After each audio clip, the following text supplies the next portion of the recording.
sign of. Okay. Go ahead, Dora. You can let, I just turned on the record feature. She's muted. Oh, there she goes. Okay, so because this is being recorded and it may be rebroadcast at another time, if you have privacy issues and don't want your face to be shown or your name, at this point you can go ahead and stop your video, or you can rename yourself. I know Tim likes to know who's in the class, so he likes to have your name there if possible, but this may be rebroadcasted at another time, so just wanted to let you know that.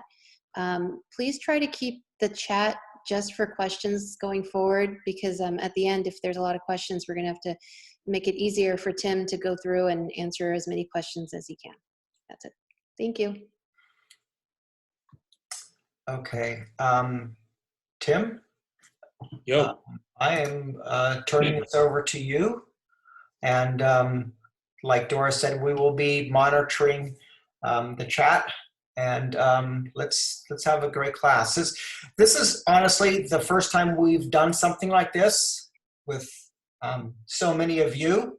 We practiced this twice and Tim's computer actually crashed. So all of us are pins and needles hoping we make it through this class without that happening. If Tim goes away, just be patient, a little forgiving. He'll have to reboot, and then magically he will come back to the land of the living. So we're hoping for no hiccups, and take it away, Tim.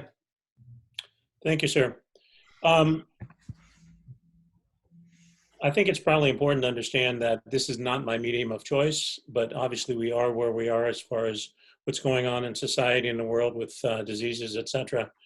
This was an idea we just had. We wanted to try something, and so we threw it out there on Facebook. We had over 100 plus people respond, and we have now 10 states and 2 countries represented here.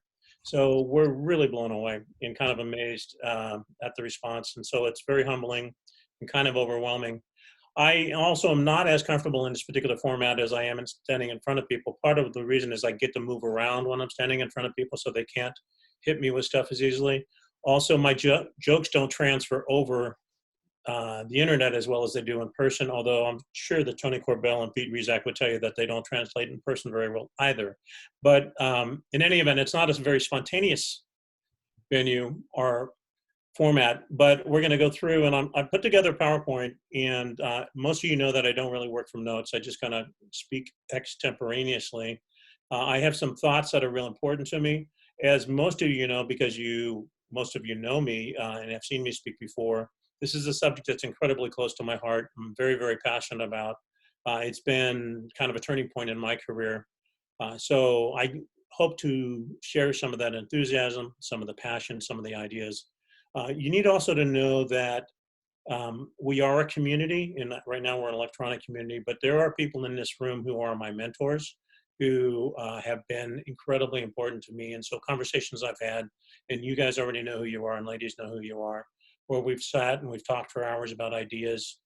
This is kind of my attempt to do this electronically. It was supposed to be small, intimate, and private, and we saw what happened with that. So hopefully at the end, and once I'm done talking, we'll be able to do a conversation kind of like that. I'd love to talk about some of your passions, some of the things that have inspired you, specifically about Rembrandt, but maybe something a little bit about some of the times that we're in.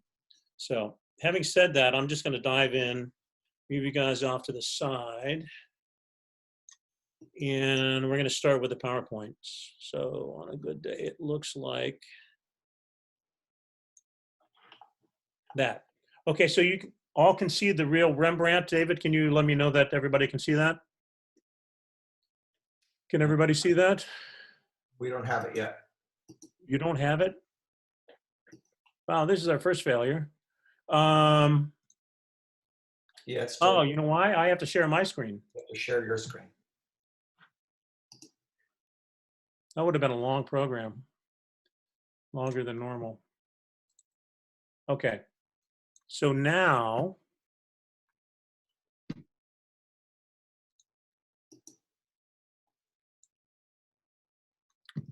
can see the real Rembrandt, correct? David, are we there? Yes, yes. We can all see it? Perfect. Okay. All right. So again, this is about Rembrandt and about what I consider the real Rembrandt. And in putting this together, it gave me an opportunity to go back and visit a lot of my different notes and a lot of things that I've read and things that I've spoken about. I've always spoken about Rembrandt, but only in pieces. And this is really the first time I've ever put it together in this format. So it was kind of new to me also, but it's something I've always wanted to do. So this title page, I put this together because I wanted something cute and something memorable or whatever. But as I did it, it became kind of a really good example of what the life of Rembrandt was about. Rembrandt did over 80 or around 80 different self-portraits of himself. And some people say that's because he was narcissistic, but the truth is he actually used those portraits as pieces of experimentation to try out new ideas, etc. And if you can see my cursor here as it goes across, this is one of the first two known self-portraits going all the way to the last one. These last three were done when he was about 63 years old, just before he died. But you can see the change in the age, but you can also see the change in expressions. And some people have mentioned that Rembrandt had a really tragic life and et cetera, but he actually had a very successful and exciting life, and then it changed. But if you see all the way, especially this group right here, this is where he was in his heyday, where he was really, really successful doing most of the things that we know him for, at least commercially. And then his wife died, which totally changed his life on a variety of different levels. And you can see how things changed in his face, in his expressions going through here. And so this is kind of like a roadmap of the emotions and the story of his life. And so I had never thought of this becoming that when I originally put it together. But it's really quite powerful if you know a little bit about his history. So we're back here and we're back there. Okay. So I'm kind of going to start at the beginning, at least for me, which is really about Rembrandt lighting. And Rembrandt lighting fundamentally is the studio portrait lighting technique where a small inverted triangle of light is visible under the subject's eye. And believe it or not, that's all I ever knew in my whole career. That's all I was ever taught at school. And that's really all the conversations I have normally with most of the people in our profession. So this little triangle of light, some people call it closed loop lighting, is really what everybody talks about. And that's what we know about. And so when you go back and visit the Rembrandt paintings, you will see that triangle of light, which is represented right here. So if we're going to talk about Rembrandt lighting and we're going to talk about Rembrandt, I'm done, because that's all I was ever taught until I started doing my own research. And what I didn't understand is, how is it that you hear so many amazing things about him and all it was about was a triangle? So I started doing some research and I found out there was a guy by the name of Rodin. And Rodin was actually one of the people that influenced me a lot. And about Rembrandt, he said, compare me with Rembrandt? What sacrilege? That's pretty big praise. There's a guy by the name of Van Gogh, you might know him as Van Gogh, who said, with Rembrandt, the colossus of art, we should prostrate ourselves before Rembrandt and never compare anyone with him. And so when I started seeing this type of praise from these people, to me, it's like, so what am I missing? What? Because it's not about the triangle. It can't be about the triangle. It's got to be about something else. And so I started doing research, and that is what that's the path I went down, and that's kind of the path I'm going to describe as we go through right here now. So it ain't that right here. By the way, this is my attempt to be high tech. If that's all you know about Rembrandt, you're missing out on so much. And so let's see what we can do. Interesting thing about Rembrandt, you're going to hear so many different descriptions about him depending upon who you read and where you go. Some of them, as with any other individual or any other part of history, you're going to hear lots of different opinions about him. Some people consider Rembrandt a prodigy. I don't consider Rembrandt a prodigy at all, and many do not. He wasn't naturally, I mean, he didn't walk up into a piano at the age 7 and start playing. He started out and decided he wanted to be a painter, and started at age 14 and went to 2 different people that he basically studied with. The first one being Jakob up here, and the second one being Peter Lassmann. And so he didn't have an awful lot of people that he mentored with, but ironically, his work changed a lot and he became the Rembrandt we know. So what I wanted to point out here is that these are some of his original works, some of the oldest things we have. And if you look at the style here, you don't see any of the sophistication being able to render the human form. All the proportions are wrong. The color palette's completely wrong. I mean, you never see a purple like this or a red like this in a Rembrandt. You don't see the particular color palette that you would be normally looking for in a Rembrandt. It just didn't exist here. So, by the way, there is another story. There's a huge debate as to where Rembrandt learned about what he finally ultimately became and where it came from. Some people think that Lasman was the one that literally was the influence for it. Because Rembrandt never saw, well, I'll come back to what he never saw and where he never saw it. But when you look at the fact that he spent 6 months with Lasman, 6 months with Lasman is like not even worth the time, because he went to study with him. He was told he should study with him. He went to study with him, and it's like, that didn't work out. There's a big debate as to whether or not they had a huge argument, whether they didn't really get along. But to be there for 6 months in a internship is absolutely nothing and inconceivable. Which brings me to this. Now, these are called tronies. This particular one over here is actually at the LA Getty Museum, and I get to see it on a regular basis. It's really quite amazing. But these are portfolio pieces. So in 1626, he did this portfolio piece. And what you do with a trony is that it's not a commissioned portrait. It's literally just an example that you would use as a portfolio to demonstrate the skill sets that you have. So they would demonstrate things like rendering metal. So if you see how they render metal here, that's really hard to paint and really hard to make look realistic. And so in 1627, he obviously didn't have it, but in 1631, he totally did. He totally understood how to do it. Look at the feathers. The feathers are used as a regular basis because of the detail in it and how delicate they are. And if you look closely here, you see that it's not well rendered here at all. It's beautifully rendered here. You look at the skin tonality, it's uneven. You look at the specular highlights in the nose, really not well handled, beautifully rendered here. If you see these little strings right here, one of the techniques Rembrandt was famous for is he painted hair with brushes like everyone else, but he also used the other end of the brush. He would use the wood end of the brush, he would sharpen it, and then he would actually scrape through the paint and go down to the ground itself. That was a technique he used. But here, he was terrible at it. He just he understood what he was trying to do, but if you see the wisp over here on the mustache, you can see that he finally mastered it. But somewhere between here and here, he became the Rembrandt that we know. Again, remember what I said about color palette, how this color never shows up again in Rembrandt's work, especially in his portraiture, and this color rarely shows up in his work, and the dagger through the heart rarely shows up in the work. That would be the joke, Johnny. The point is that somewhere between here, he changed. And that's what he changed with. So in 1629, he did this portrait. And this was one of the first of a couple that are known as portraits done by him. And that's where Rembrandt became really Rembrandt. Ironically for me, I saw these images early on, and I looked at them and I kind of put them to the side, and it's like, well, he hadn't quite mastered what he was trying to do yet, and I never really quite understood it.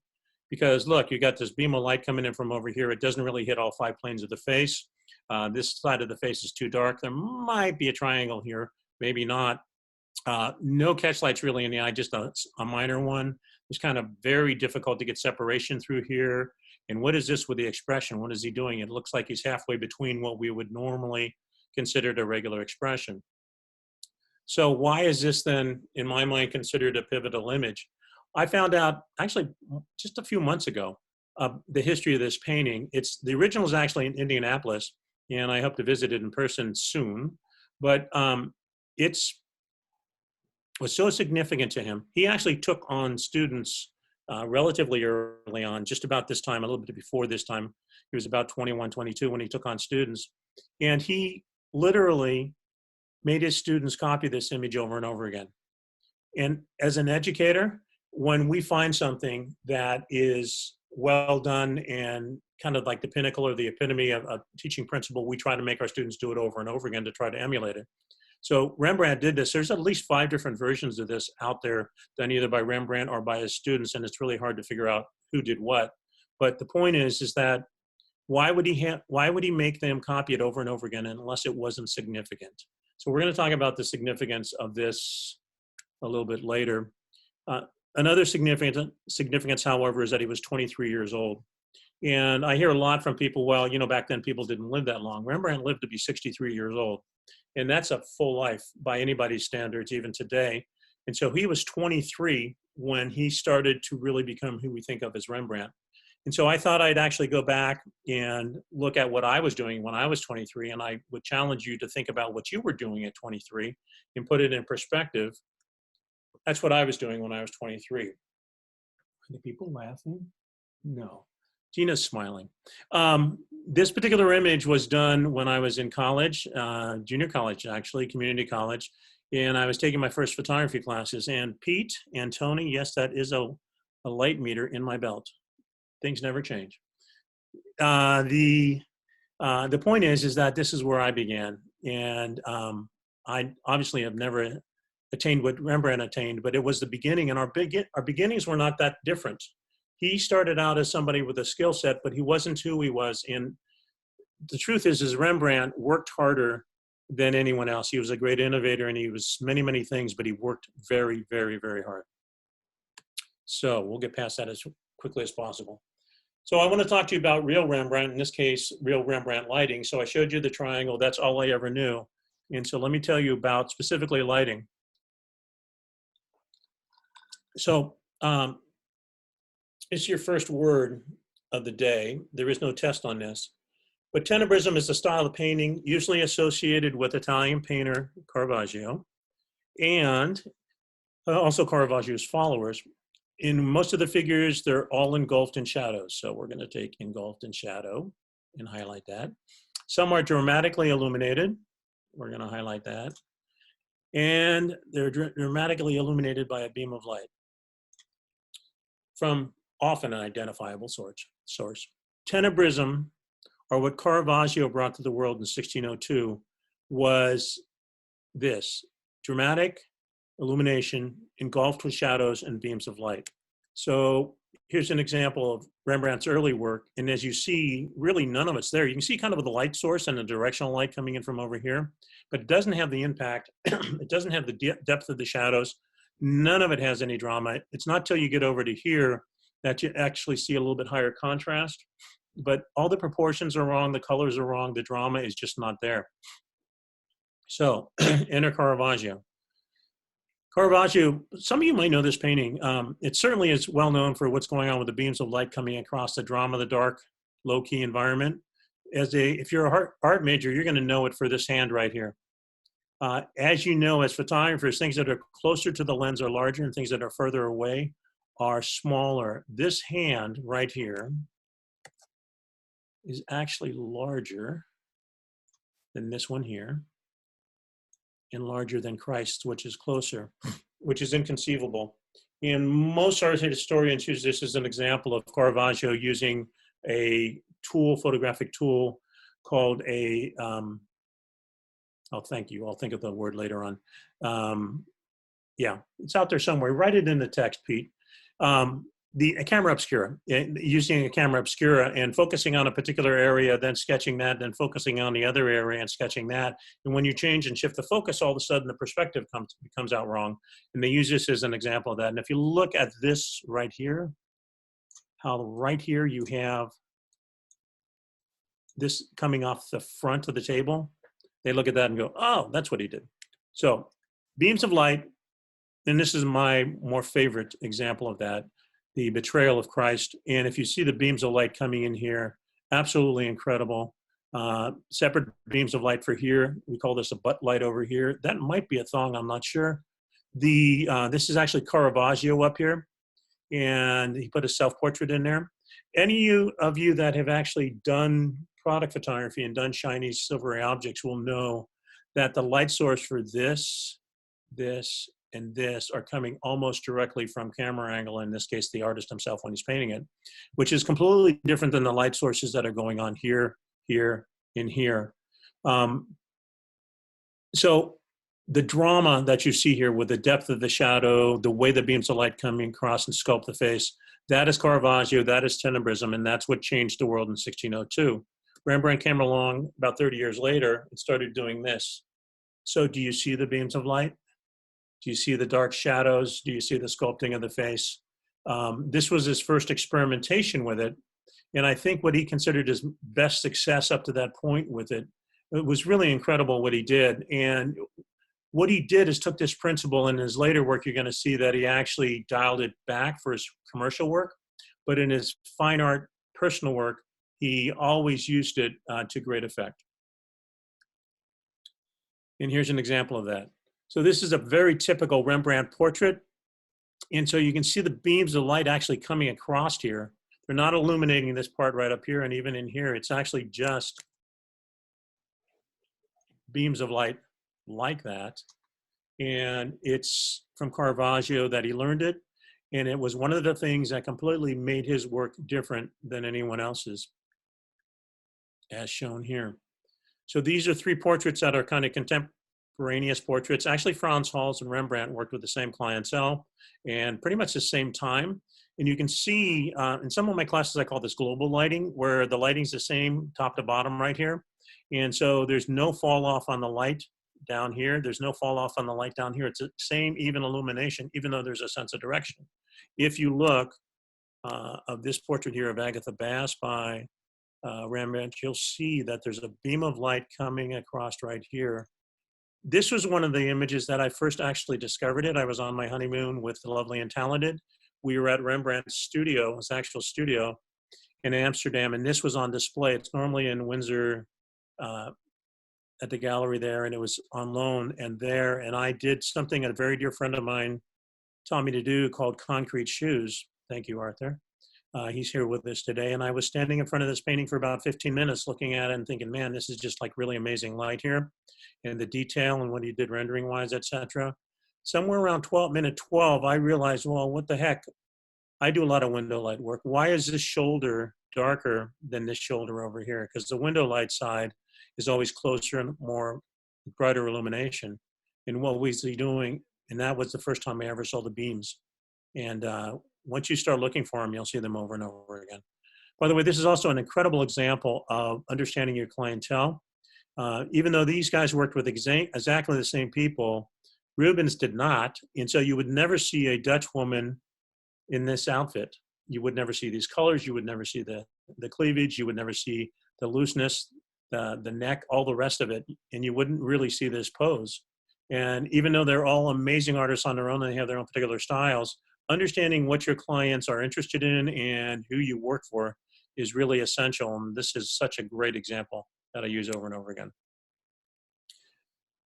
Excellent example of tenebrism here. You probably recognize this as the Night Watch.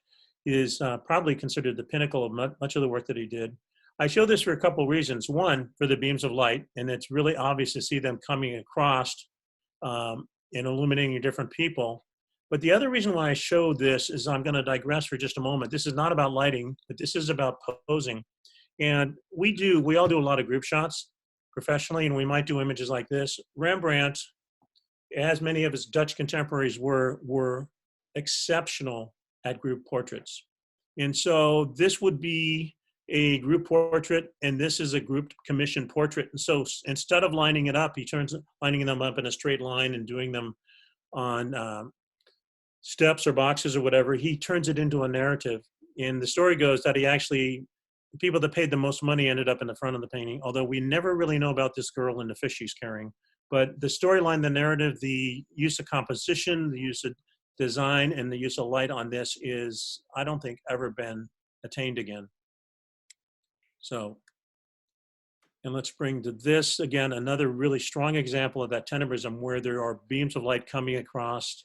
This is Christ, Sea Galilee, and just really the power, the dynamics, the lighting on this is just such an exceptional part of what Rembrandt was doing.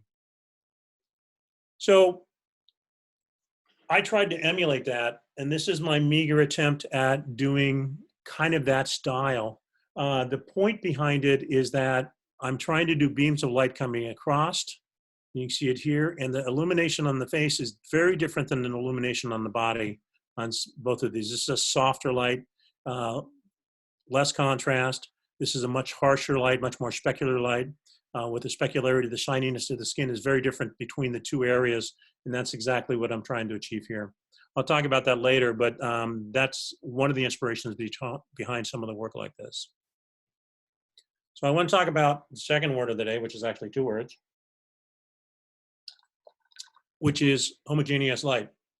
I've already described this once, but I kind of went into more detail with it here. So homogeneous means the state of a quality or state of being of a similar kind, of having uniform structure or a composition throughout. It's kind of like mixed yogurt and unmixed yogurt, quite frankly. And when it's mixed, it's homogeneous. And so what I tried to do is point out that most artists of his time and before his time were what I call even or global lighting. And so Vermeer's a really good example of this. You can see that he's got his windows, these windows right here. They literally give you very even light all the way across the top, all the way across the bottom. This is in the shadow down here. This is a great example of foreground framing element. But you can see the illumination on the floor is about the same as the illumination over here. So it's what I call even but directional lighting, or homogeneous lighting. And what made Rembrandt's work different is that he changed that. He changed it to more selective lighting. And it really, again, comes from Caravaggio. So I showed this this is from about 1908. And this is before they invented strobes or continuous light sources. And it's been since about the 60s, what we've been trying to emulate for the longest time, with this soft, diffuse light coming in from the one direction or another. The reason I show it is two things. It's one, this is also global lighting. The lighting is pretty much the same top to bottom, or homogeneous lighting. But you can see the gobos or the flags here, and how they flag this, and also this sense of, we shoot with windows that are down here, and they built studios back in the day with lights like this. That's significant because it actually brings your lighting direction not from the side, but it brings it from the top up here, which is what we try to emulate when we bring our soft boxes and umbrellas a little bit higher up, creating that 45-degree angle of light up from above as well, which puts your catch lights at the 10 o'clock and 2 o'clock position. But I also show this to all my students because I want them to point out, I like to point out to them, back in 1908, they were far more sophisticated than we were with window light, how they're flagging the light here and flagging the light here. So it falls on the body and the face just exactly the way they want it. They were very, very sophisticated. We're a little bit lazy in that area. Which brings me back to Agatha Bass. And Agatha, again, I pointed out about the beams of light coming across. But what I really want to point out in this is I want to point out that if you look at the light on the face, and let me go back, I don't know if you see it there, the catch light right there is a very sharp specular catch light. The nose shadow is pretty harsh. Then all of a sudden, as you get down below down here, the lighting on this brooch right here, again, people that have done commercial lighting know that the light source for this is completely different than the light source that we have up above with the catch light. The light source is very different over here than what we have over here as far as the specularity and also the shadow transfer edge. And so they do that in paintings, and have been able to do that in paintings for many, many years. We can now do it in Photoshop. But we look at the pearls. The pearls, how they have this really large specular highlight, very different than what's going on with the eye. And then notice how you have a specular highlight coming all the way around into the shadow. You know that never happens, and you know you'd never have specular highlights over here on this side unless you used a fill light or something, which they didn't do. And so he painted those in for effect. But the difference in the nature, the concept of having a different light for different parts of the body was fascinating, and something that was completely foreign to me, because we basically put an umbrella and a softbox in as a light source, and boom, we just make it look pretty. Whereas now all of a sudden they're using different lights for different things. I was introduced to a guy by the name of John Singer Sargent, and he was always blowing me away, always been really amazing. And I noticed one of the things I enjoyed about his work was not only what he did compositionally in the style, etc. He was from about the early 1900s. I always loved his fabrics. And if you get really close into the fabrics here, you see that they all almost become these impressionistic little events going on here. But when you look back up at the face, you see the face has a much crisper, sharper light on it with direction, and it's quite different than what's going on here. And so I started in my career trying to figure out how to actually achieve that photographically. There are certain things you can do in post-production. And obviously in digital right now in Photoshop, we're doing things by adding specular highlights and diffused highlights and doing contouring, etc. But it takes a lot of time, and it's not necessarily done in the right way. It certainly can be done, but I was trying to get it as much as possible in the act of shooting. So I started doing things like this.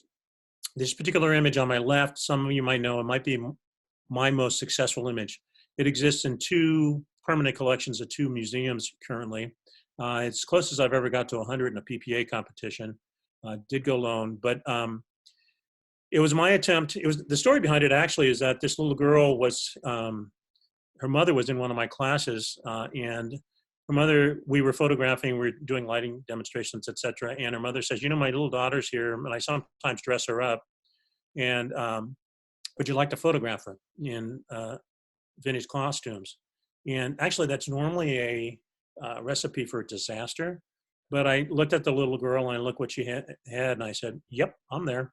And so in about 10 minutes, we put this together.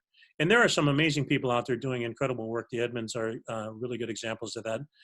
What they do with the styling is incredible. You notice that this is a paper thing you can get almost anywhere. This is a piece of fabric that we have 2 A-clamps holding together in the back here.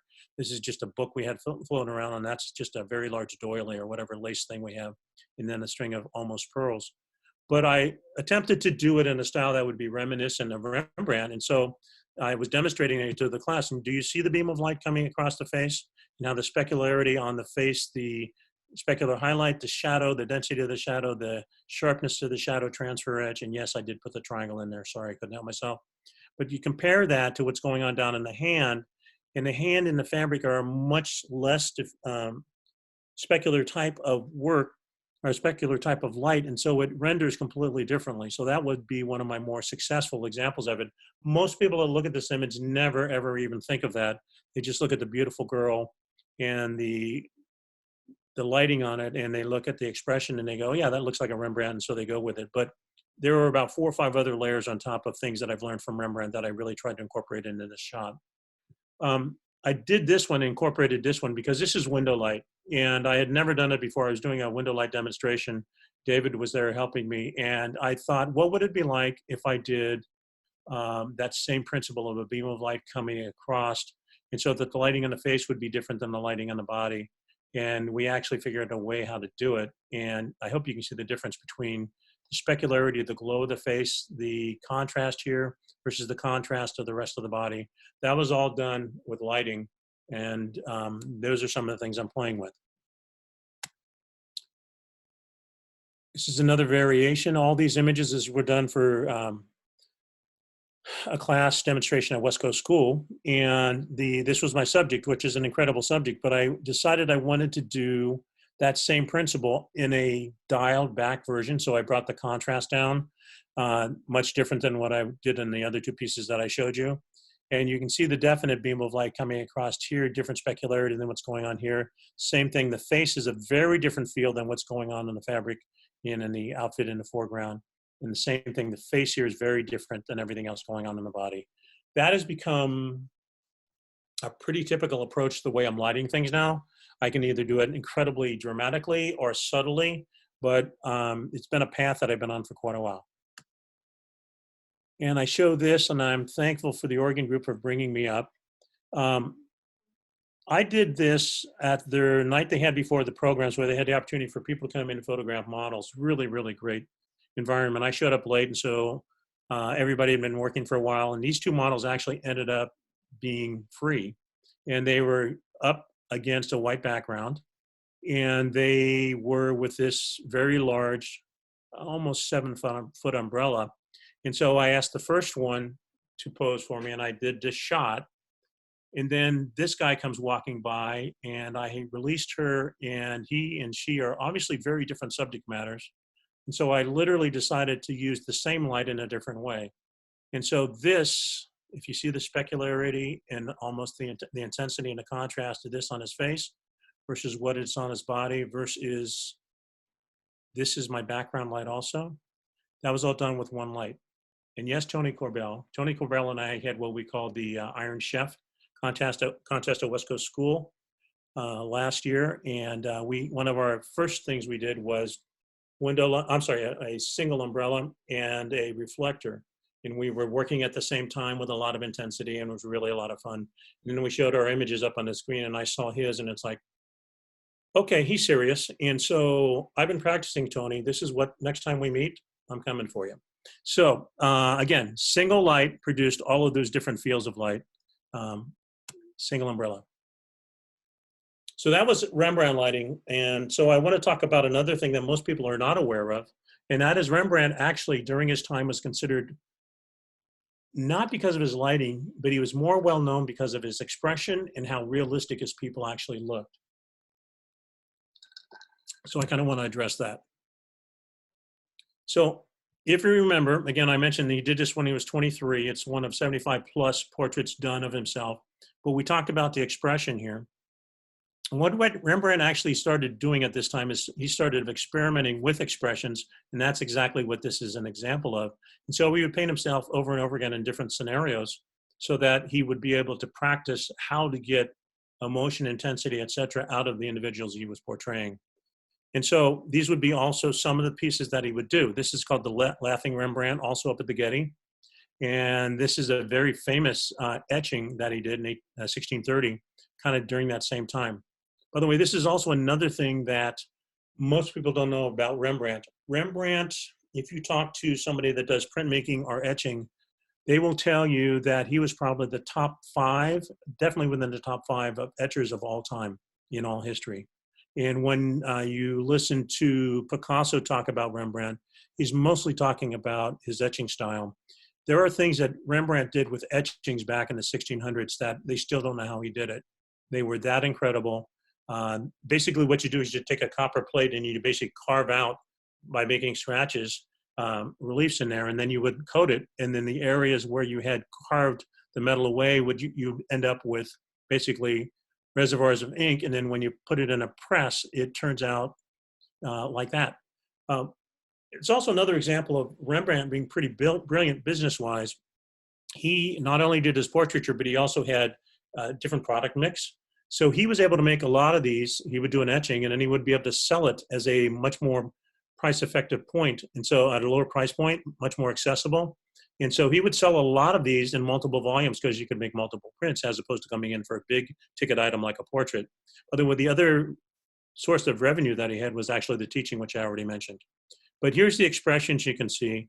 And if you look at his work, he had the ability to make his people look so realistic.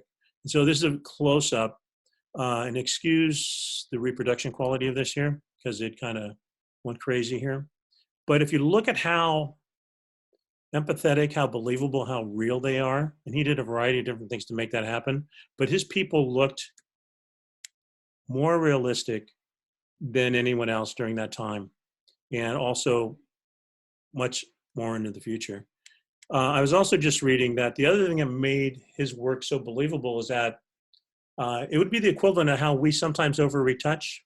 And the people here are actually believable, and they're realistic. And so he had the ability to take out, in this older man here, just enough of the wrinkles and maintain just enough of the residue of the wrinkles so that he still had depth, he still had wisdom, he still had personality, but he didn't over-retouch him into that Hollywood glamour god-like type of thing.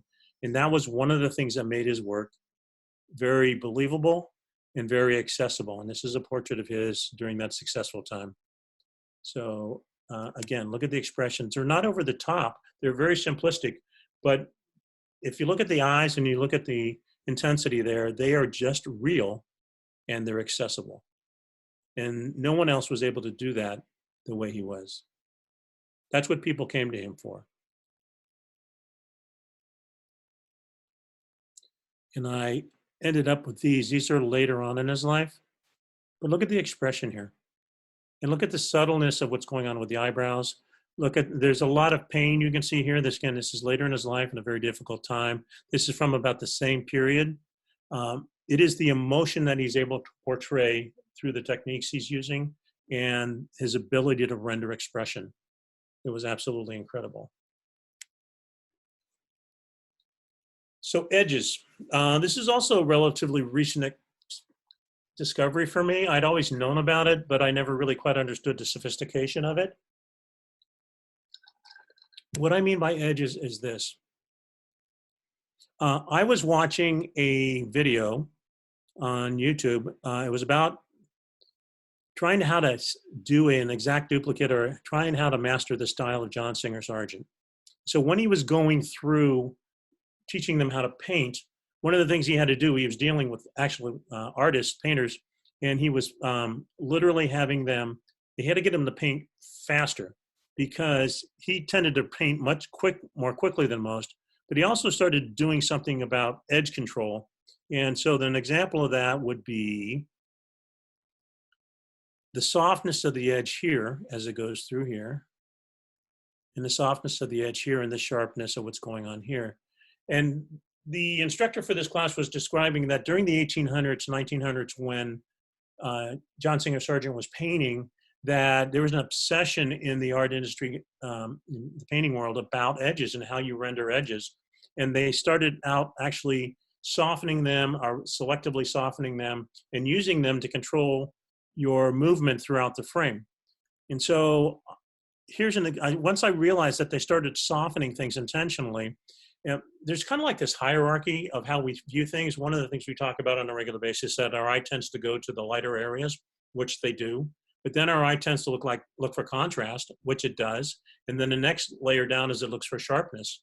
And so if you have an area that's sharper and you have a lighter area that's actually lighter, it'll go to the area of sharpness every time. And so you can see that in this illustration right here, this is actually an image done in wax. It's encaustic. It was done about 100 AD. And even back then, they knew that making the ears and the earrings softer rendered them beautifully, but it brought your attention always back to the eyes, which were what they were always looking to do. And so we've been doing that forever. And this is just an example of a photograph that I had done in a demo. And it was shot on my Nikon 85 at 1.8. So shallow depth of field. We've known this principle photographically for a long time.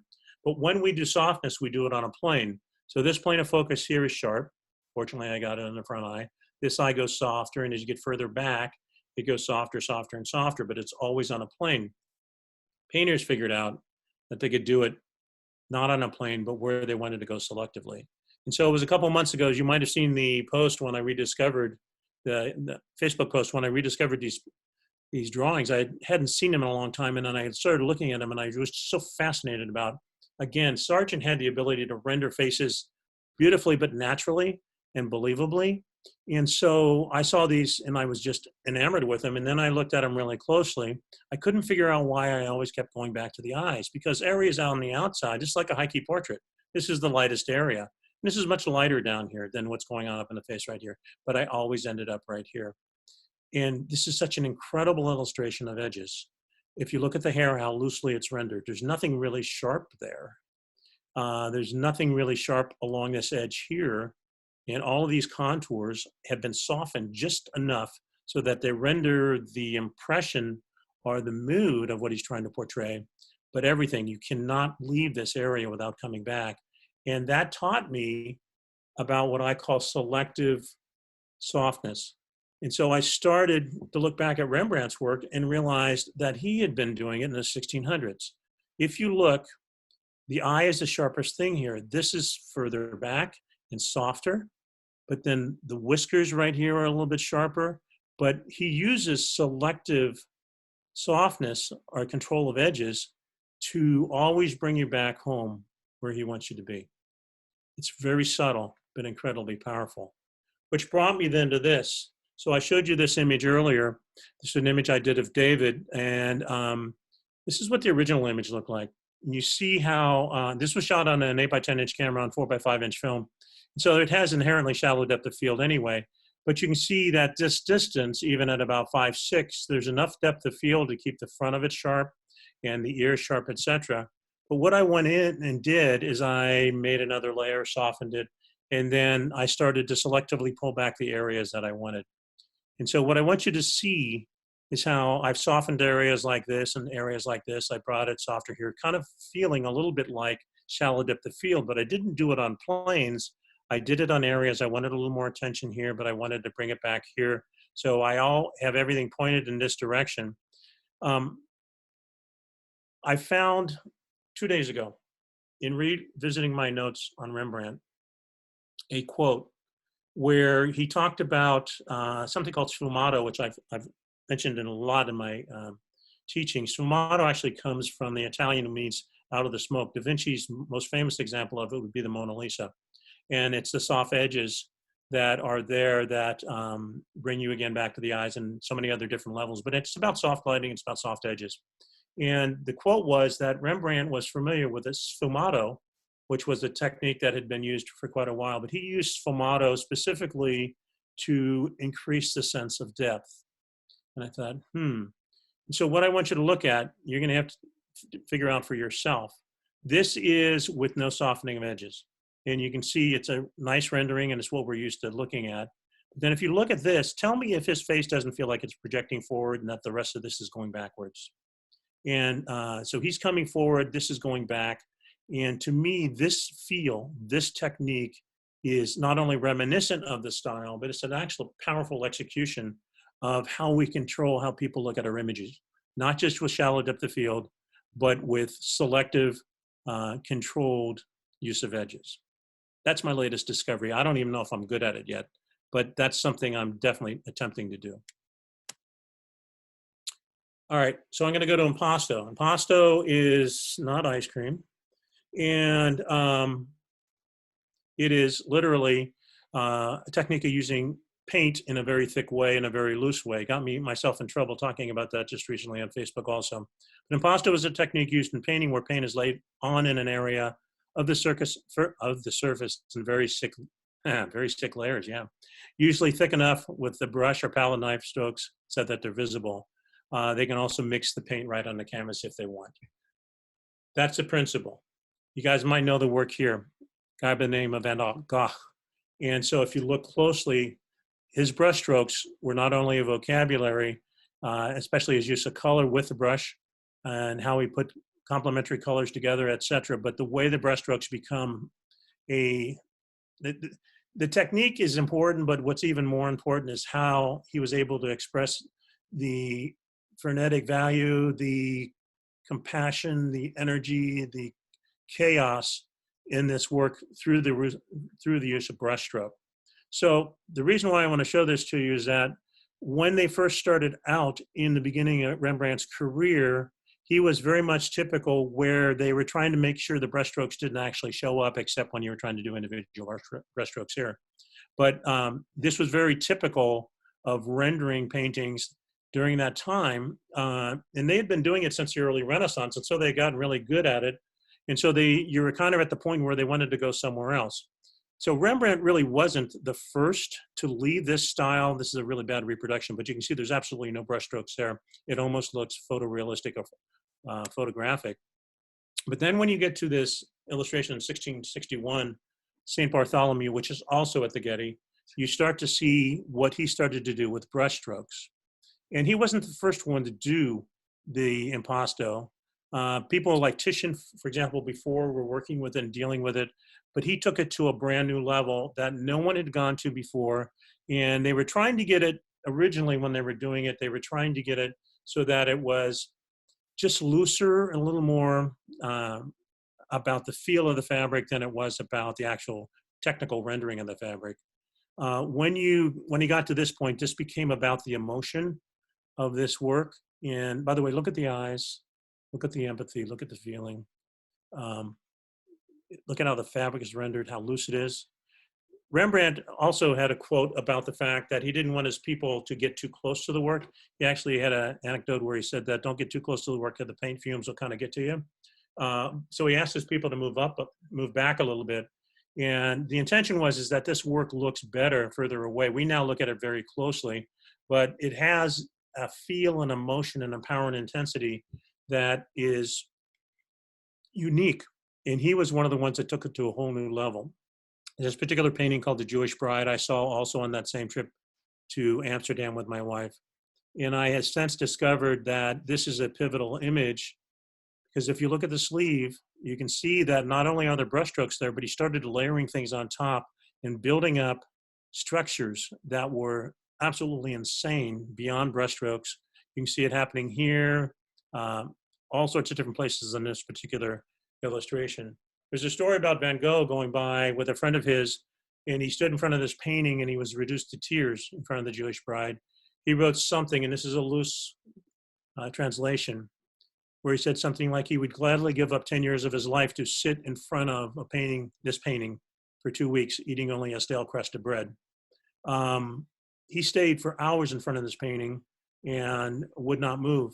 And obviously this was a great pivotal change for his work.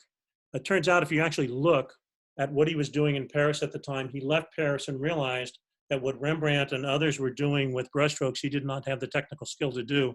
And so he went and learned how to do it and then created his own style out of it. But it was from the inspiration of people like Rembrandt that we now have this. He was only a couple centuries ahead of his time. And there's the brushstroke. Just absolutely insane. So that's kind of the end of the PowerPoint, but I got 3 more points I want to make. This is again Van Gogh's quote about Rembrandt, about being a colossus of art, and no one should ever compare themselves with him. There are so many other things about Rembrandt that are really just insane and amazing. I just shared with you a few, and some that have inspired me, and some that have been really important to me, and I showed you a couple examples of how I've been trying to incorporate some of his work or some of his ideas into my work. So I do want to talk about 3 other things in conclusion. One of them is tradition. What I learned from Rembrandt, I learned a lot about tradition and traditions that we honor. I came up in an industry where we were using umbrellas and soft lights, whereas 20 years, 15 years before I came up in the industry, they were using hard lights. What we started doing with umbrellas and soft lights and soft boxes and window light was a response to the work of George Hurrell, was a response to the work of Joseph Karsh, and all the people that were working in the industry at that time where they were using harder light sources, and everyone wanted to soften it. So that was a reaction to what they were doing then. That was, it started in the 30s. And in the 30s, it was a reaction to the work that had been done before that, which was soft, out of focus, and over retouched. And if you look at the work of what I learned with Rembrandt, I learned that Rembrandt was such a great innovator. He started doing things that no one did before. He had ebbs and flows in his career, and ultimately at the end he died unsuccessful and broke because he went ahead with ideas that other people at the time didn't really recognize as being that incredible. But he started in a place, and he was bold enough and brave enough to experiment with things and push the envelope beyond what was done. And so even just the simplicity of bringing a beam of light in here and changing the contrast was enough to make his work significantly different. And then he ultimately went on to change and make it even more dramatically different.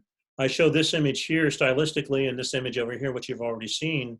And I get this comment all the time, well, my clients won't necessarily like the work that you're proposing that I do. And the answer is that all of these represent very specific styles and formats that were the king of the day. And it was someone who changed or challenged those ideas, like a Rembrandt, that actually brought us to the next level of where bell bottoms are, or how high skirts are, or how low skirts are. And fashion is such a great example of how style changes. And for us to be on the cutting edge of style, I think is really important. And I think Rembrandt to me is an example of someone being very, very bold and courageous in making that happen.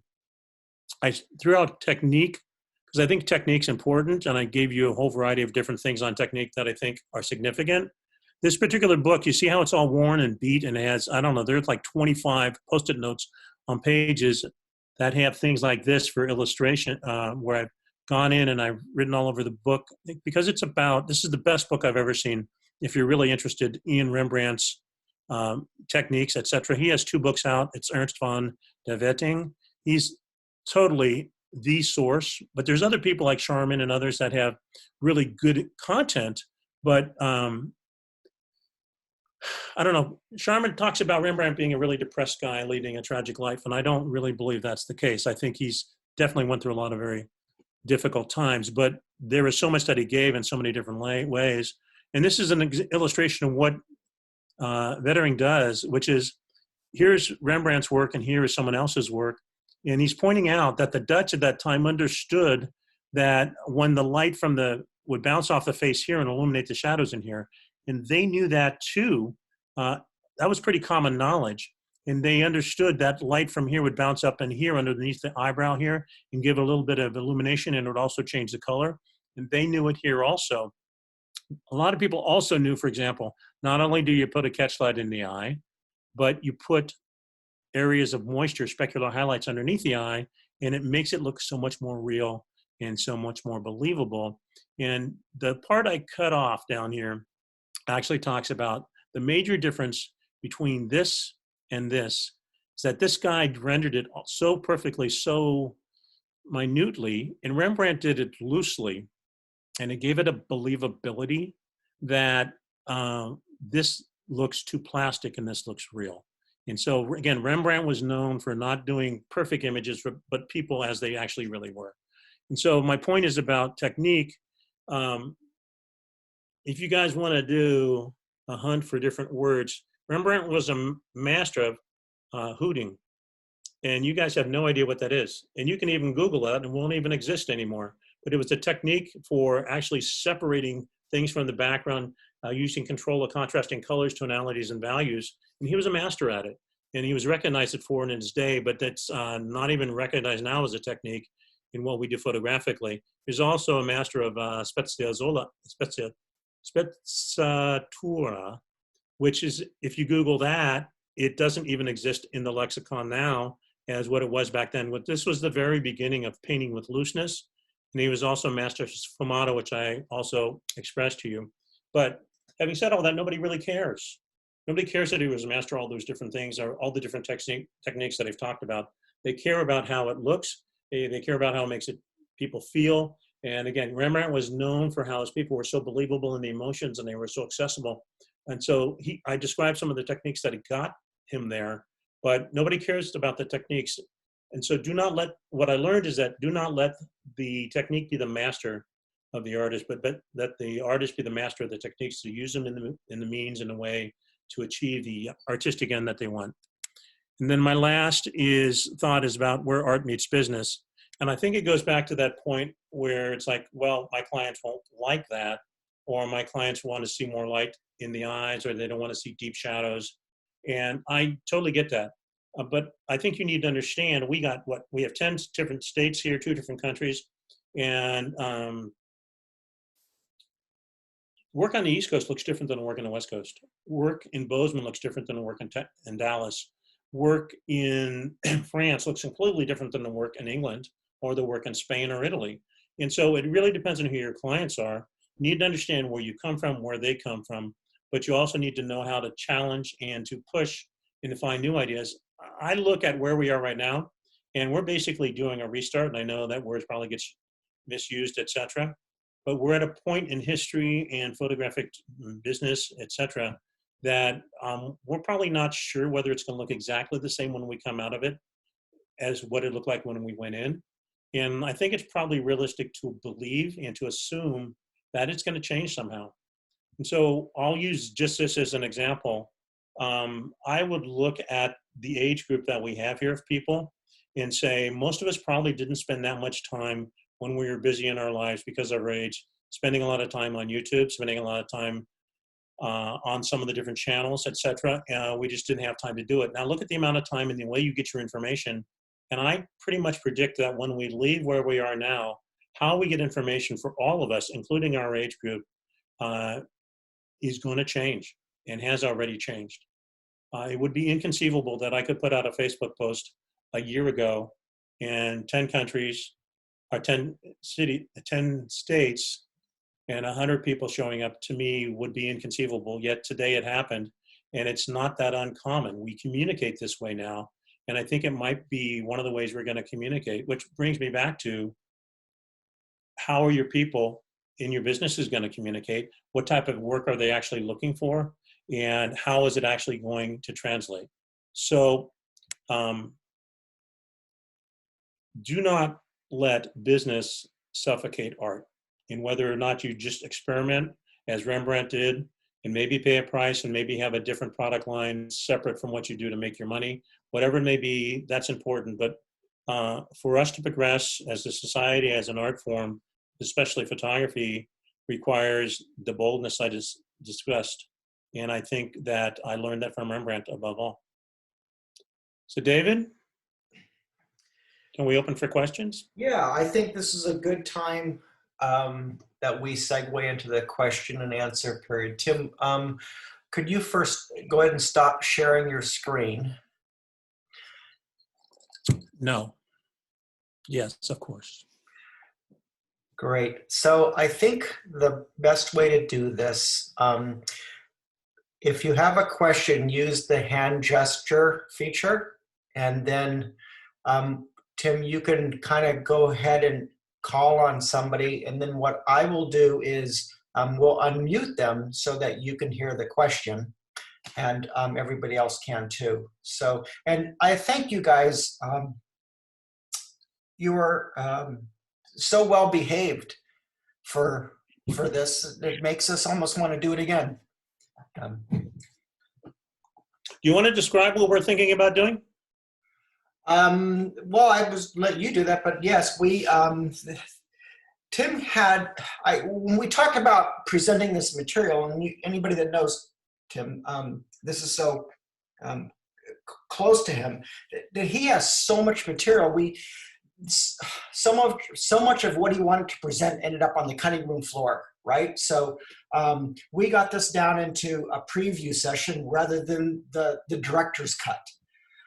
We still have all of that material ready, and he's adding more to it. So Tim is going to come back and offer the class after this one in smaller bites. So because it's going to be so intense, we are thinking of letting only 15 people in and trying to get through this the next phase of where we would go from here.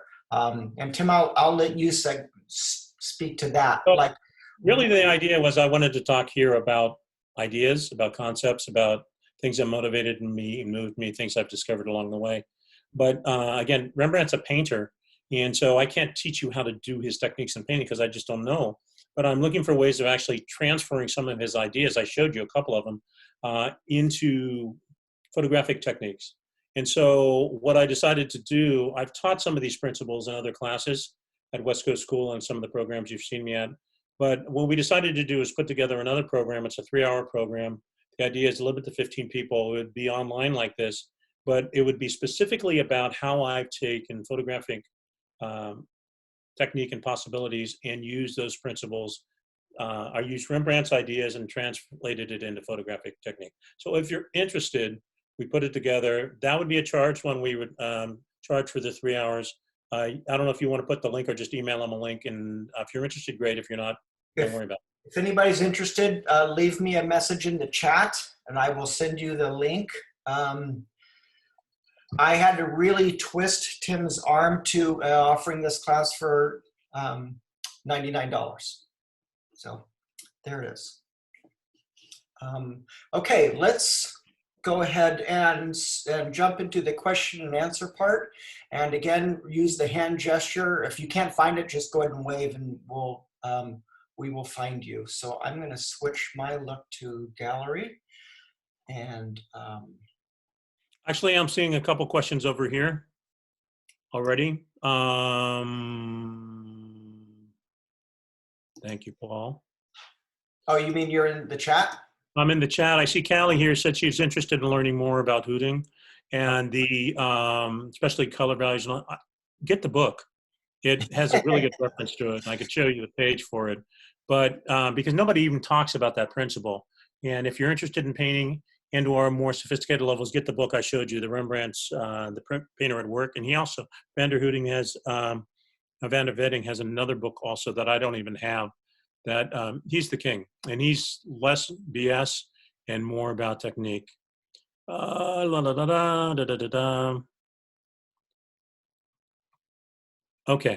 I'm done with those questions. Our comments.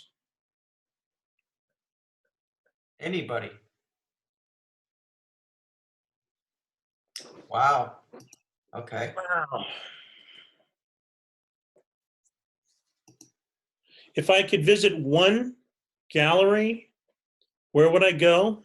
Actually, in this room right now, there are a bunch of gallery mates. Arthur and I visit galleries all the time. I flew to Minnesota to visit a show there for Rembrandts. What were there, like 60 Rembrandts there or something, Arthur?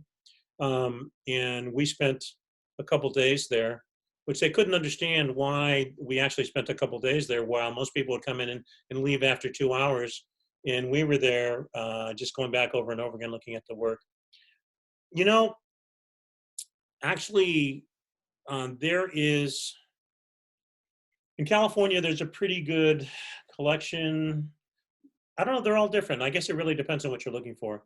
You know, there's good and bad Rembrandt. Some of his amazing stuff is incredible. Some of his just stuff he cranked out to make a buck is just kind of average. And so the Getty has a couple pieces that are kind of on either end of the spectrum. It would be great if you had an opportunity to go to the museum in Amsterdam and actually visit his studio. They pretty much took it back to the condition that he had it in. I went through that again when I was on honeymoon, and what's fascinating to me, I was always told that window light from Rembrandt came from a very small opening in a wall, and when you look at it, the whole wall is lights, is all windows, and so just learning and seeing how light fell in that room would be important to you. So no, I mean, the Met's amazing, the Louvre is amazing, Rijksmuseum in Amsterdam is amazing. There's a great place in Indianapolis I want to visit because he has one of that first portrait that I'm looking for. National Gallery has a pretty decent one. So, yes. All right, next. Now, again, if you guys use the hand gesture, we were hoping to have questions live so that everybody could hear the question. Sophia, I just unmuted you. Oh, thank you. Oh, we have a picture now. Hi. So my question is, and I can say this open-heartedly, I guess, I'm not sure that besides going to some kind of museum that I've ever spent more than a couple of minutes looking at something, you know, just appreciating maybe how it was done in terms of brushstrokes or whatever the case may be. But when you say that you sit and stare at something for minute after minute after minute, I'm curious if there's a process that you go through to analyze what it is that you're looking at. Just, and what are the questions that you're asking yourself? I mean, is there a sequence to that, or is it just you kind of sit there until it comes to light? Here in this chat room, we actually have the creator of that concept called Concrete Shoes. Arthur, you have a good mic there? Let me unmute Arthur. I learned this from Arthur Rainville. Okay. Arthur, you're live. Go ahead. His lips are moving, but I hear no sound. Okay, there. Arthur, go ahead. Better. Can you get closer to the mic? Closer to the mic. Is that better? Better. Still not better, huh? Somewhere I'm Turn your volume up. my volume up. How about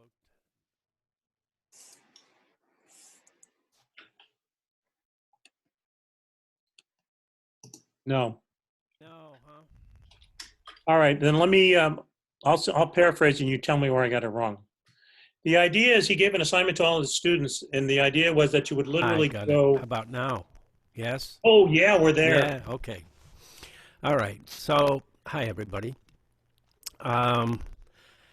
It was always fascinating because the first phase of this was you would go into a room in the museum with a group, and the first painting, sculpture, whatever it was, that you stopped at for whatever reason. You didn't know the reason you stopped at it. Something grabbed your attention.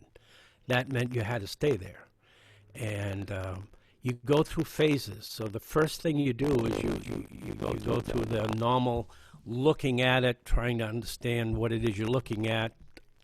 That's your brain saying, okay, I'm trying to recognize things and stuff. And that's where you start to think about techniques and things like that. As a photographer, you tend to then translate how that would work, that you would do it. So that's probably the first step that you go through, is saying to yourself, okay, what is it that I like about this? And then secondly, were I to do it, how would I do it? So those are the steps you go through that are the left brain steps. Then I think because you've been there for a while, you start to let go of some of that. That's your first instinct. And start to let your right brain come out. Start thinking about what it is that made you stop there in the first place. What's moving you to really be drawn to this particular painting? Tim has spent an hour now telling us all the things that Rembrandt used to do to connect to you, the viewer, to get you to emotionally feel the power of that painting, whether it's light and everything else. I think, and you could talk about this for a long time, and I'm not going to spend any more time, but there are a lot of those kinds of questions. If you want, someday I can send you the questions and things that you ask yourself. The last piece of that, for me, was always then staying there long enough to watch other people who would stop and wonder why they embraced that particular painting too. What was the power of it that drew people in? So anyway, it's a long process, but it's, yeah, at least getting something from the experience and not just walking through a room going, look, lunch. So to add to that, because of the nature of who we are, we have a tendency to look at so much information, we don't spend an awful lot of time with it. Often it's only 7 seconds. We look at an image. In a museum, it's even less than that for most of the stuff. But the assignment of giving someone where they have to spend 15 minutes in front of an image is inconceivable to my young students. When you, even as I do it, and others do it, things change in your mind. And so, yeah, you go to a technical place first, to a left side first, but then after a while, your technical brain gets bored. And then it's much easier for your aesthetic brain to start looking at things. And if you allow yourself to start seeing things and thinking about things, and again, you give yourself structure in that you're there for a certain amount of time, you start to discover things that you just had never even imagined before. All right, Tim, we have Antoine up next. Antoine, it's going to be good. I can tell already. Okay, Antoine, you are unmuted. All right. So I posted the question in the chat, but I'll repeat it. So on several times we've met and we've seen each other, you've always talked about the difference between European lighting and American lighting, and that you usually you recognize one of my images even if it's in competition. Maybe it's because you know my style already, but I'd like for you to talk to talk to a little bit more about that part, like what does European lighting or American lighting means to you? Okay, I can best do that. Maybe I can have Tony Corbell speak about this, because Tony Corbell could tell you why the Beatles are significant, why their music was so innovative and creative in the context of where it was, and how you can recognize a Beatles song from Queen or Sting or whatever it is. There is a particular style and approach to things. I honestly believe it comes from where you live, culture that you come from. The European style is much quicker, much looser, much less structured. And the American style tends to be, depending upon whether you're from the city or from outside the city and whether you're East or West Coast, to me has a very distinctive flavor. And once you get good enough at it and see enough of the work, I think that you literally get a feel for it. Would you agree with that, Tony? Yeah, I would. I think I think back to the comments from a great fine art photographer, John Paul Caponegro, when he stated, hey, Sophie, she says hi. When JP stated, find your own voice.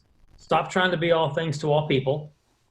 Find your voice and people will come to you for that voice. And Antoine, you've clearly found that voice. Arthur found that voice. Tim did. Tim Kelly, all of us. We all find something that draws people in. Gregory Heisler always said, I don't want to do one thing and do one thing well. I'm a photographer and I want to shoot everything. and he's one of the few people on the planet that can shoot everything pretty damn well, you know.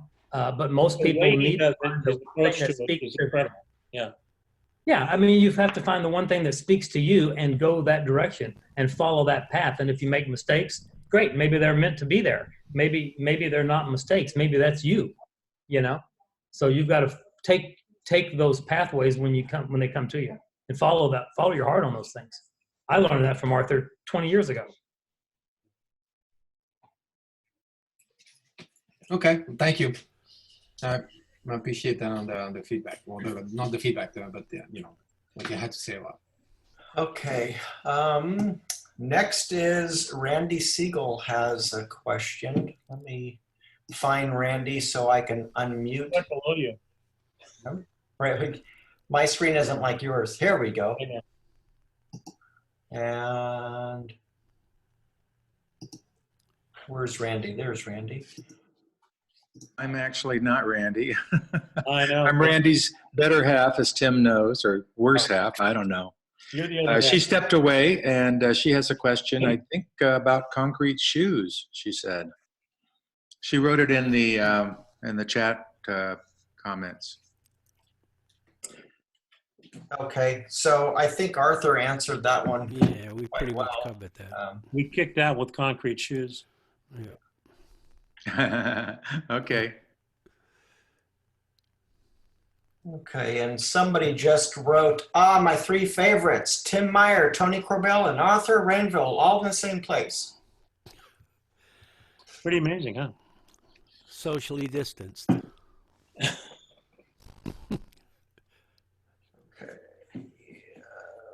Anybody else? Raise the hand gesture, and we can get you to ask your questions directly to the professor.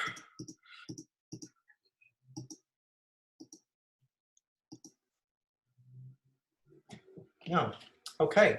That means it was either that good or that bad. A few people, you said they left me speechless. Okay, so I have some questions.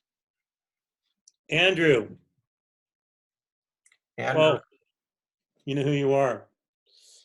You're incredibly talented and skilled, up-and-coming guy. Hasn't been around as long as Arthur, Tony, and myself. What did you get out of this? are you talking to Andrew's iPhone? That Andrew? Are his lips moving? Well, I have to unmute him. Which Andrew? Can I unmute him? I can. I Andrew, did I get you unmuted? hang on. Yes. Hey, Tim. How are you? Very good. So did you hear my question? Can you repeat again? So you're an incredibly talented guy, winning all sorts of awards, and your work is incredible. I just met you recently. And so I want to know, is there anything in particular that you took away from this? Because you are so skilled. You come from an area of expertise already. I think the biggest thing I took away is I don't know what I know. So I need to touch base on some of the history, some of the principles of Rembrandt, and some of our past masters to kind of fine tune some of my skills and kind of revisit some of that. So I actually just ordered that book that you recommended on Rembrandt to kind of start a new journey for me. And one of the things I've been really working on is kind of sketching and painting and trying to learn some of these principles to try to help my photography. So I think if anything, it's take a step back and look back at, you know, where this all started and learn from some of our greats and some of the masters. Okay.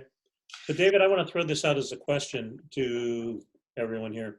And then also Gina has a question as well. Oh, okay. Gina? I don't. Oh, you were just practicing raising your hand? Yes. Okay. Well, then I'm Very going to. Gina-like.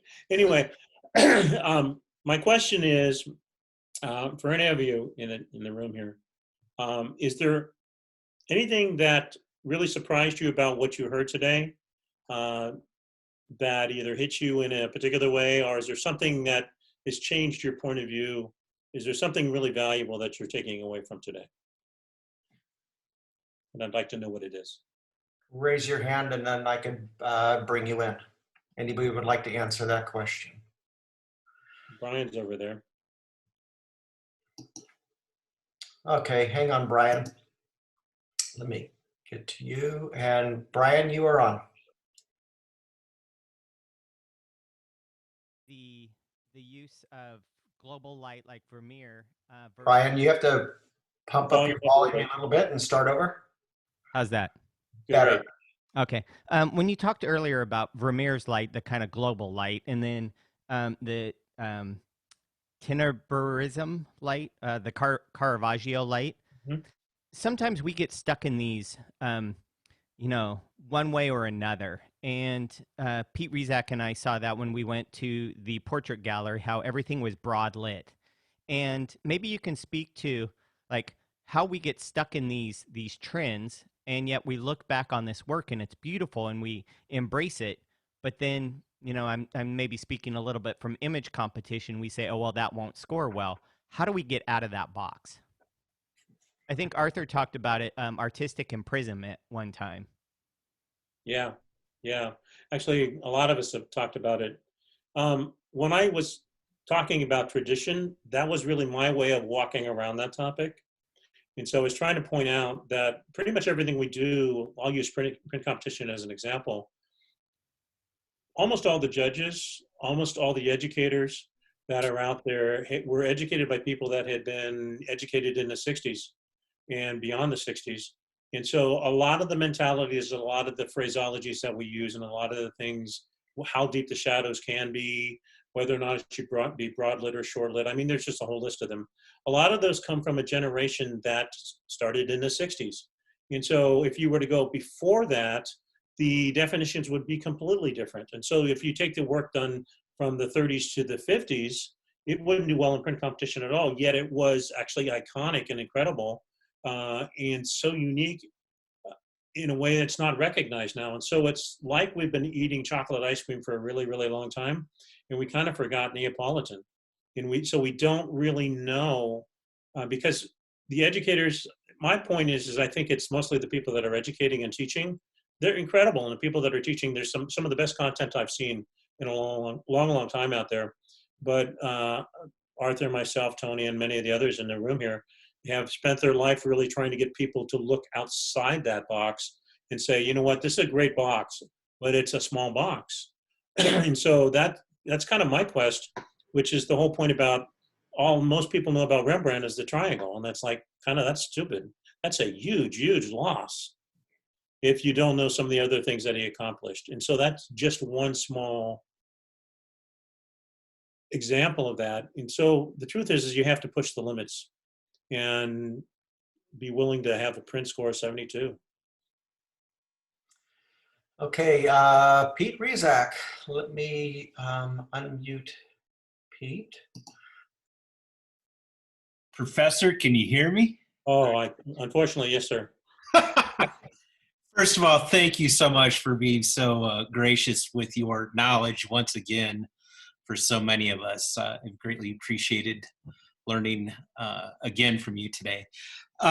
So obviously one of the things that you pointed out, and to build on what Brian just said about broad lighting, but also the shadow transitions with the hard light, and then also with the character and personality of some of the other softer lights and the shadows, and I guess tying in with the sharpness of the image where the eye wants to go to versus the softer edges where they're there but not to draw too much attention. So building on that concept, I think that was really great that you shared that with us today.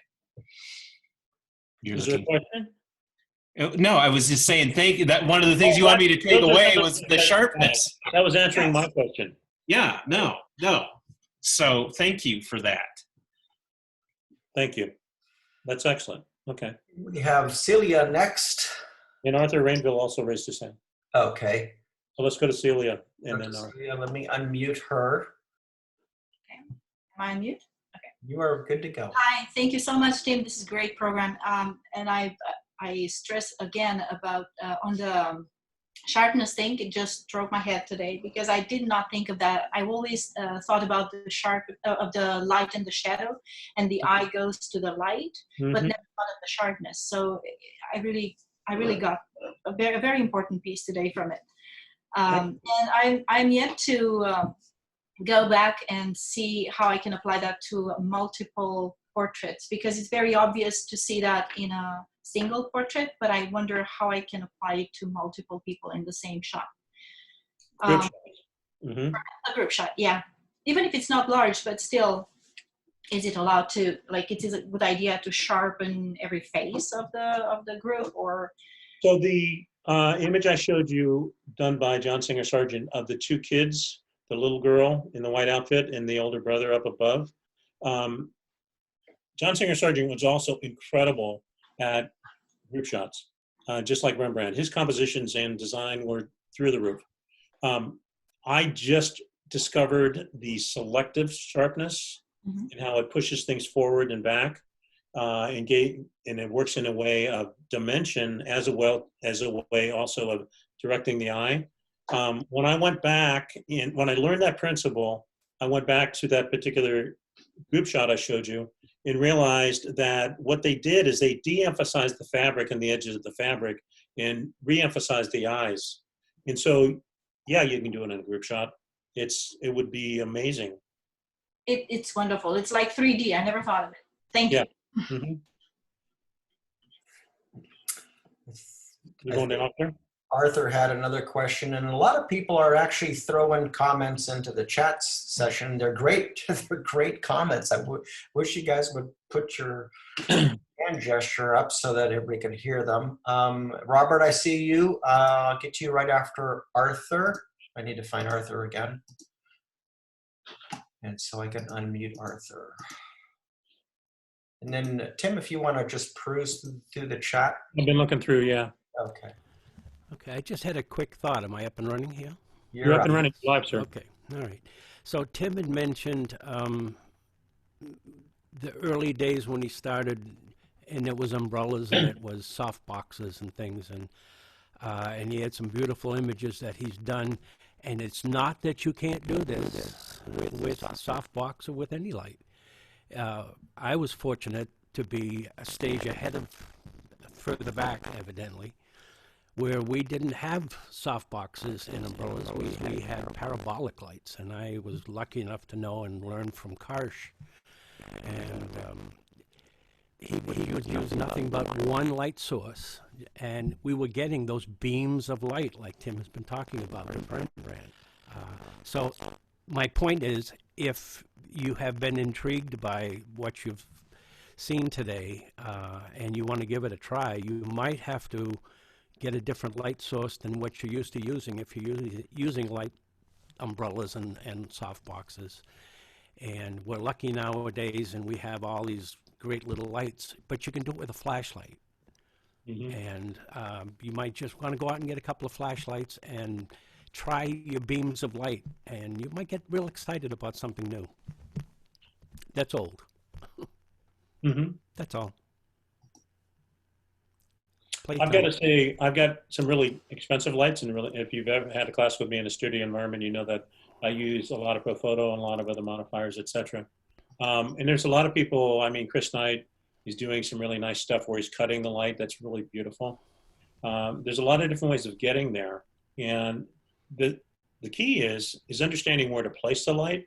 And I think that's one of the bigger differences between what they were doing, Rembrandt was doing, what Karsh was doing, what Herrell was doing. They were using beams of light, and you had to be very specific in where you placed it. There is an art form to that that is being lost, because when you're using large global lights, it's so much easier. It's just kind of like a shotgun effect. You can do beautiful things with large lights, but they're so easy to use compared to lights that are more selective and specific. So you have to practice more. Okay, Robert, did you have a question? I think I saw your hand up. Just shake your head up and down and I can unmute you. Okay, good.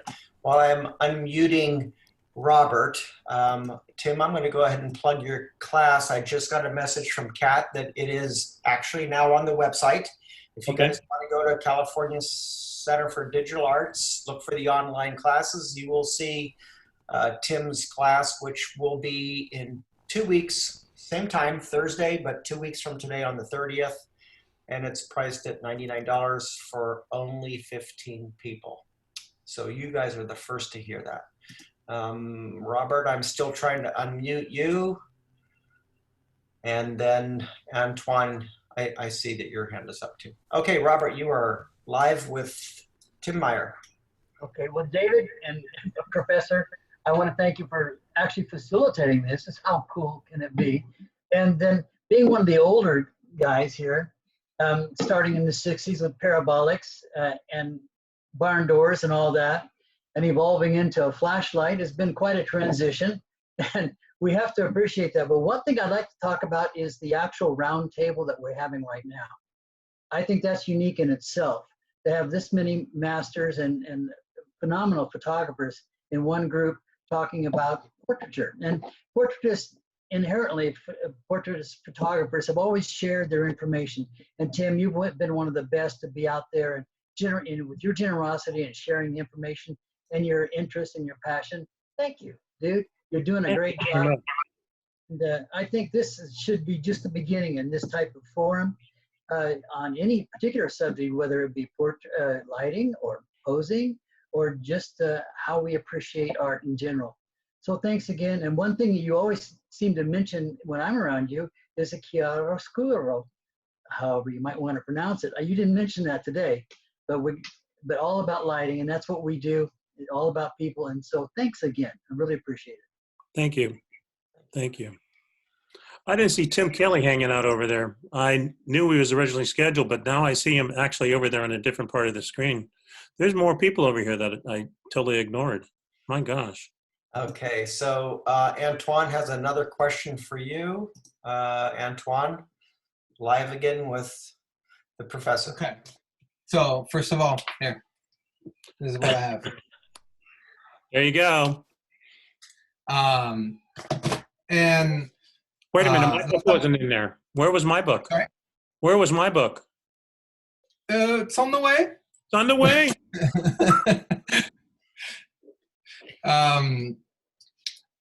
What was I gonna say? Yes. Well, last time we talked, we were talking about the Harcourt, the Studio Harcourt, and Hollywood lighting from the 1920s and things like this, and that made me think when you were talking about beams of light, that made me think of that in a more like exaggerated way, because they were using tons of different hot lights, right, that were going in different directions to give that feel of directionality, and I don't know. It made me think of a modern version of Rembrandt's, Tenebrism or something like that, with the Harcourt lighting, and that's what's on my mind lately for this past couple of months. I keep wanting to reproduce something like that. Do you think that style has any similarity between what Rembrandt used to do and I'm sorry, who am I comparing it? 20s or 30s. I'm sorry? You mean the difference between Rembrandt and the 30s, you mean? Yeah, the Hollywood lighting, the glamour shots, of like Harcourt. George Hurrell was a very short little guy that went to Chicago Institute of Art, went out to Laguna Beach in Southern California to become an artist, and was lousy at it. But he knew how to do photographs, and he started doing headshots of the artist on there, and then a couple of the Hollywood people started to know who he was, and they saw the work. And if you look at George Hurrell's work, you actually, to me, I see Caravaggio all over it. It's about beams of light. He actually started working with the hot lights. He put them on booms, and he lit the way Caravaggio lit. It's obvious. He just modernized it and made it appropriate for the subject matter that he was working with. And so he did other things. What he brought to the table was not just a directional light, but he brought the glamour to it. He turned these Hollywood glamour types into goddesses and gods, and he was able to do it with the tools he used, which was the hot light. It was really amazing. So yeah, it was all, Caravaggio was written all over it. Sorry, guys. TC, Tony Corbell had a question or comment. Okay, let me go back to Tony. Before you get there, here you go, Tony. I'll be brief. I'm going to jump off here in a second. I just wanted to say thanks again to Tim and what a gathering you've brought together here. One of my great memories and great qualities of Tim is he's the only guy in the world that you can go to lunch with and have a 2-hour discussion on the light and shadow from a salt shaker on the table, and make it an interesting conversation, and one that when you walk away you're going, my brain is exploding here. And between Tim and Arthur, we've had some of these conversations that are not normal conversations, and people think, well, those guys are so weird, and I guess we kind of are, but we somehow speak this weird same language, and it's been an amazing run for me for my however many years in this craziness. But nobody defines it better than you, Tim. Thank you for doing this, and you've removed the as they say, you've removed the veil of blindness and ignorance from a lot of our minds today. So thank you. Thank you. Well, I've got Tony has incredible content, whether it's through his pro photo stuff. He's in so many different places. You have 2 books out that are really amazing. At least 2. Tim Kelly has a YouTube subscription channel. It's a fabulous channel he has. Fabulous channel. You should go look at Arthur Rainville. Arthur, I'm not sure where your content's available, but one of the great minds that I've ever met. Arthur, in a way, this is kind of like the new Paris sitting around the table with wine, isn't it? Yeah, I could use some now. Yeah, I bet you could. I think Tony already had some. But but it's interesting, and it would be fascinating to be able to bring a group together just to chat, just to talk, to share work. That'd be nice. And ideas. It might be possible to do that now. That's what surprised me about where everyone came from. But it's, I know, Brian, you've had some of these conversations. Those are things that Arthur and I have talked about it many, many times, where the artists during the early Impressionist period, the modern art period, would all come together, sit around and drink wine and talk till whatever hour in the morning. And they would play ideas off each other. And it was such a big explosion of great art and ideas. And I mean, I'm fortunate enough to do that on a macro scale, and it would be so amazing. I mean, again, I'm amazed at the people that showed up here and talked.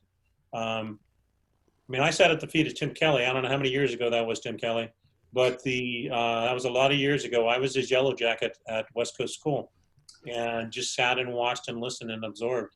And I've been doing that ever since. Unfortunately, Tim Kelly had to go. That's all good. We have a final question coming in from Brian, but before that,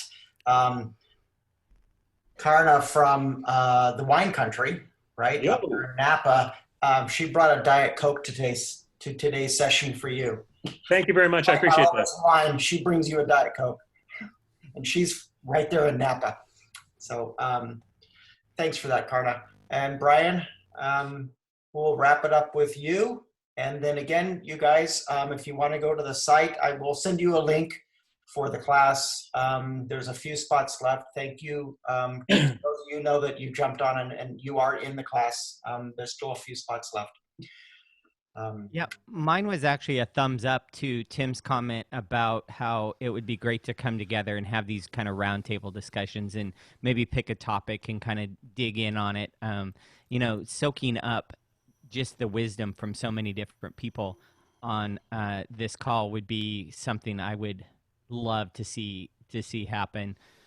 Maybe even if it's just us all doing self projects on trying to perfect that technique of the shallow depth of field and, bring some of our images and show to each other. And I mean, we can just kind of take it from here, but I was kind of just giving a thumbs up to the whole day. Thank you. Thank you, Brian. Excellent. Again, I am floored, and I am just so pleased, even though we chatted afterwards. There are so many great minds here, and young, old, and in between, and it's really amazing. I'm seeing some of the best work ever produced here, yet I'm also seeing some of the best work ever produced being forgotten. And so I would love to see if we can do something like this and continue to talk. Tim, I just got Dora's right on it. She put the link in the chat. So if anybody just, don't wait for me to send it to you. It's right there in the chat box. Okay. Well, great job, Tim. And thank you again for everybody for tuning in with us today and being, so patient and forgiving to this new format that we are trying to figure out ourselves. So with that, I think, Tim, you want to wrap it up? No, but I mean, this is way oversaid, but I really love you guys. I really appreciate everybody's here. There, pretty much everyone here on the screen in front of me has a story, and we shared something somewhere, and that's really, really precious to me. So thank you all. Okay. All right. Bye, everyone.